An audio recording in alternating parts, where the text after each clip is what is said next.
تحریک لبیک پاکستان کی تصدیق شدہ خبریں اور ویڈیوز دیکھنے کے لیے نیچے دیے گئے ریڈ کلر کے سبسکرائب بٹن کو دبائیں اور ساتھ آنے والے گھنٹی کے بٹن کے اوپر کلک کر کے بیل آل نوٹیفیکیشن کو آن کریں۔ بسم اللہ الرحمن الرحیم۔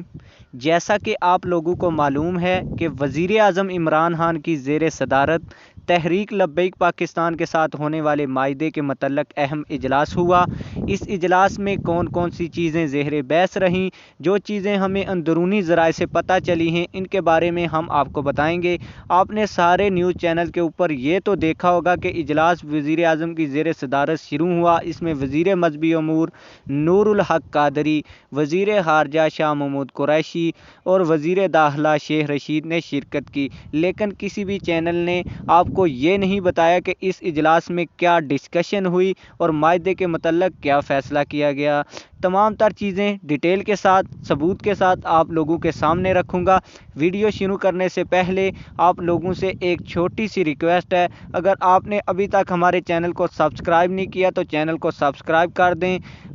بیل آل نوٹیفیکیشن آن کر دیں تاکہ اس طرح کی ویڈیوز آپ کو ملتی ہی رہیں۔ اجلاس کی اندرونی کہانی سننے کے لیے اس ویڈیو کو مکمل دیکھیں اور اپنی رائے کا اظہار کومنٹ سیکشن میں ضرور کریں، کیونکہ آپ کی رائے ہمارے لیے بہت قیمتی ہے۔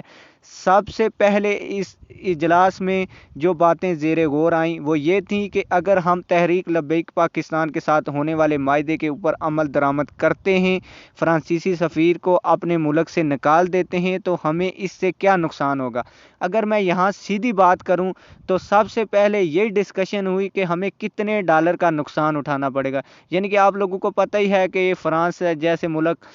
پاکستان کو امداد وغیرہ دیتے رہتے ہیں، یعنی کہ ادھار وغیرہ ڈالر شالر دیتے رہتے ہیں۔ تو یہاں پہ ایک میں بات کرتا چلوں کہ ہم مسلمان یہاں تک پہنچ گئے ہیں کہ ہمارے حضور صلی اللہ علیہ وآلہ وسلم کی شان میں اتنی بڑی گستاخی کی گئی، اور اب بھی ہم سب سے پہلے اگر ڈسکشن کرتے ہیں تو ڈالروں کے بارے میں کرتے ہیں۔ یعنی کہ ہم کو سب سے پہلے حضور صلی اللہ علیہ وسلم کی عزت کو دیکھنا چاہیے، لیکن سب سے پہلے ہم ڈالروں کو دیکھتے ہیں۔ دوسرے نمبر کے اوپر اس اجلاس میں یہ بات بھی زیر غور آئی کہ اگر ہم تحریک لبیک پاکستان کے ساتھ ہونے والے معاہدے کو مکمل نہیں کرتے تو تحریک لبیک پاکستان کا کیا ری ایکشن ہو سکتا ہے۔ تحریک لبیک پاکستان کے ری ایکشن کے بارے میں آپ کو اس ویڈیو میں نہیں بتاتا، بلکہ آپ تحریک لبیک پاکستان کے دوستوں سے کہتا ہوں کہ اگر حکومت آپ کا معاہدہ مکمل نہیں کرتی تو آپ کا ری ایکشن کا کیا ہوگا، اس کے بارے میں آپ کومنٹ سیکشن میں اپنی رائے کا اظہار کریں۔ یعنی کہ آپ کا جو ری ایکشن ہوگا وہ کومنٹ سیکشن میں ہمیں لکھ کر بتائیں، ہم آپ کے ری ایکشن کو پڑھیں گے اور پھر اگلی ویڈیو میں بتائیں گے کہ آپ کا ری ایکشن کیا ہے۔ پھر اس اجلاس کے اندر وزیر داخلہ شیخ رشید سے وزیر اعظم عمران خان نے پوچھا کہ تحریک لبیک پاکستان کا ری ایکشن کیا ہوگا، تو شیخ رشید صاحب نے کہا کہ تحریک لبیک پاکستان کا ری ایکشن بہت تیز ہوگا اور اس کو ہم کنٹرول نہیں کر سکیں گے، کیونکہ یہ لوگوں کا